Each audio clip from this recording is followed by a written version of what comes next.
നമുക്ക് നേരെ വിഷയത്തിലേക്ക് കടക്കാം.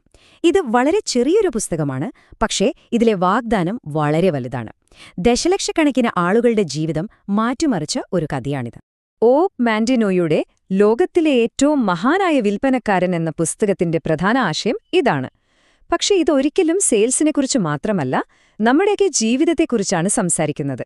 നമ്മുടെ ഈ യാത്രയിലെ വഴികാട്ടി ഹാഫിദാണ്. ദാരിദ്ര്യത്തിൽ നിന്ന് അപ്രതീക്ഷിണീയമായ സമൃദ്ധിയിലേക്കുയർന്ന ഒരു സാധാരണ ഒട്ടകബാലൻ. അവനുടെ ആ ഒരു യാത്ര വെറുതെ സംഭവിച്ചതല്ല. ഈ 10 ചുരുളുകളിലെ ജ്ഞാനമാണ് അവനെ മുന്നോട്ടു നയിച്ചത്. ഏറ്റവും രസകരമായ കാര്യം എന്താണെന്ന് വെച്ചാൽ, ഈ പുസ്തകത്തിന്റെ രചയിതാവായ ഓഗ് മാൻഡിനോ തന്റെ കഥാപാത്രമായ ഹാഫിദിനെ പോലെ തന്നെ വലിയൊരു മാറ്റത്തിലൂടെ കടന്നുപോയ വ്യക്തിയാണ്. ജീവിതത്തിന്റെ ഏറ്റവും താഴെത്തട്ടിൽ നിന്ന് വിജയത്തിന്റെ കൊടുമുടിയിലേക്ക് അദ്ദേഹം എത്തിയത് സ്വന്തം ജീവിതം കൊണ്ടൊരു ഉദാഹരണമാണ്. അപ്പോ ഈ ചുരുളുകളെ നമുക്ക് 3 പ്രധാന ഭാഗങ്ങളായിട്ട് തിരിക്കാം. അതിൽ ആദ്യത്തേത് നമ്മുടെ പുതിയൊരു ഐഡന്റിറ്റിയെക്കുറിച്ചാണ്, അതായത് നമ്മൾ ആരായി തീരണം എന്നതിനെപ്പറ്റി. ഈ ഒരു അടിത്തറയ്ക്ക് 3 തൂണുകളുണ്ട്. 1, ഒരു പുതിയ ജീവിതം തുടങ്ങാനുള്ള തീരുമാനം.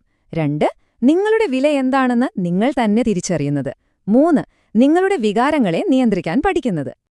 ഒന്നാമത്തെ ചുരുൾ പറയുന്നതെന്താണെന്നാൽ, നിങ്ങളുടെ പഴയ നിങ്ങളെ ഉപേക്ഷിക്കാനാണ്. കഴിഞ്ഞ കാലത്തെ പരാജയങ്ങളെല്ലാം മറന്ന് എല്ലാ ദിവസവും രാവിലെ പുതിയൊരു ഊർജ്ജത്തോടെ പുതിയൊരു വ്യക്തിയായി ഉണരാൻ ഇത് നിങ്ങളെ സഹായിക്കും. 4ാമത്തെ ചുരുൾ ഓർമ്മിപ്പിക്കുന്ന ഒരു കാര്യമുണ്ട്.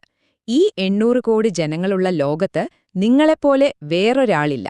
നിങ്ങളുടെ കഴിവുകളും ചിന്തകളും ശബ്ദവുമെല്ലാം തികച്ചും വ്യത്യസ്തമാണ്. നിങ്ങൾ വെറുമൊരു സാധാരണക്കാരനല്ല, ഈ പ്രകൃതിയിലെ ഏറ്റവും വലിയ അത്ഭുതമാണ്. 6ാമത്തെ ചുരുളിലെ ഏറ്റവും പ്രധാനപ്പെട്ട ഒരു കാര്യം ഇതാണ്. നമ്മുടെ ജീവിതത്തിൽ എന്ത് സംഭവിക്കുന്നുവെന്ന് നമുക്ക് നിയന്ത്രിക്കാൻ പറ്റില്ല. പക്ഷേ അതിനോട് എങ്ങനെ പ്രതികരിക്കണം എന്നത് എപ്പോഴും നമ്മുടെ കയ്യിലാണ്. ശരി, അപ്പോ ഐഡന്റിറ്റിയിൽ നിന്ന് നമുക്ക് അടുത്ത ഘട്ടത്തിലേക്ക് പോകാം. അതായത് നമ്മൾ ചെയ്യേണ്ട കാര്യങ്ങൾ, നമ്മുടെ ദൈനംദിന ശീലങ്ങൾ. വിജയത്തിലേക്ക് നമ്മളെ നയിക്കുന്ന എഞ്ചിൻ എന്ന് പറയുന്നത് ഈ 3 കാര്യങ്ങളാണ്. ഒരിക്കലും തോൽവി സമ്മതിക്കാത്ത സ്ഥിരോത്സാഹം, ഓരോ നിമിഷവും വിലപ്പെട്ടതാണെന്ന ബോധം, പിന്നെ കാര്യങ്ങൾ നീട്ടിവെക്കാതെ അപ്പോൾ തന്നെ ചെയ്യാനുള്ള ഒരു മനോഭാവം. 3ാമത്തെ ചുരുൾ സ്ഥിരോത്സാഹത്തെക്കുറിച്ചാണ് പറയുന്നത്. വിജയം എപ്പോഴും കിട്ടുന്നത് ഏറ്റവും കഴിവുള്ള ആൾക്കല്ല, മറിച്ച് എത്ര തോറ്റാലും പിന്മാറാൻ തയ്യാറാവാത്ത ആൾക്കാണ് എന്ന് ഇത് നമ്മളെ ഓർമ്മിപ്പിക്കുന്നു. 5ാമത്തെ ചുരുൾ ഒരു വലിയ കാര്യമാണ് ആവശ്യപ്പെടുന്നത്. ഓരോ ദിവസവും നിങ്ങളുടെ ജീവിതത്തിലെ അവസാന ദിവസമാണെന്ന് കരുതി ജീവിക്കാൻ. കാരണം ഇന്നലെ കഴിഞ്ഞുപോയി, നാളെ വരാനിരിക്കുന്നതേയുള്ളൂ. നമ്മുടെ കയ്യിൽ ആകെയുള്ളത് ഈ ഒരു ദിവസം മാത്രമാണ്. നമ്മുടെ എല്ലാം പ്രശ്നമായ പേടിക്കും കാര്യങ്ങൾ നീട്ടിവെക്കുന്നതിനും ഒരു മറുമരുന്നുണ്ട് 9ാമത്തെ ചുരുളിൽ. വളരെ ലളിതമായ ഒരു മന്ത്രം: ഞാനിപ്പോൾ പ്രവർത്തിക്കും. മടി തോന്നുമ്പോഴെല്ലാം ഇത് ആവർത്തിക്കുക. ഇനി അവസാനത്തെ ഭാഗം. ഇത് നമ്മളെക്കുറിച്ചല്ല, മറിച്ച് നമ്മളും ഈ ലോകവും മറ്റുള്ളവരുമായുള്ള ബന്ധത്തെക്കുറിച്ചാണ്. നമ്മൾ എങ്ങനെ ജീവിക്കണം, എങ്ങനെ സേവിക്കണം എന്നതിനെക്കുറിച്ച്. ഇവിടെ നമ്മൾ 4 കാര്യങ്ങളാണ് ശ്രദ്ധിക്കേണ്ടത്. സ്നേഹത്തെ ഒരു ആയുധമാക്കുക, പ്രതിസന്ധികളെ ചിരിയോടെ നേരിടുക, എപ്പോഴും സ്വയം മെച്ചപ്പെടുത്തുക, പിന്നെ ശരിയായ വഴി കാണിക്കാൻ പ്രാർത്ഥിക്കുക. 2ാമത്തെ ചുരുൾ നമ്മുടെ എല്ലാ ഇടപെടലുകളെയും കാണുന്ന രീതി തന്നെ മാറ്റും. സ്നേഹമെന്നത് വെറുമൊരു വികാരമല്ല, അത് ദേഷ്യത്തെ ഇല്ലാതാക്കാനും ആളുകളുമായി അടുക്കാനുമുള്ള ഏറ്റവും വലിയൊരു ടൂളാണെന്ന് ഇത് നമ്മളെ പഠിപ്പിക്കും.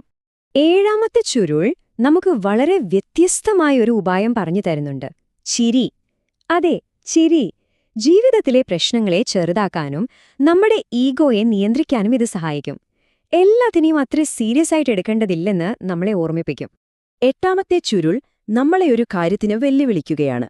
നമ്മൾ ഈ ലോകത്ത് നിന്ന് എടുക്കുന്നതിനേക്കാൾ കൂടുതൽ മൂല്യം തിരികെ നൽകി നിരന്തരം വളരാൻ, ചെയ്യുന്ന എല്ലാ കാര്യങ്ങളിലും ഏറ്റവും മികച്ചത് നൽകുക. അപ്പോ ഇത്രയും കാര്യങ്ങൾ നമ്മൾ കേട്ടു.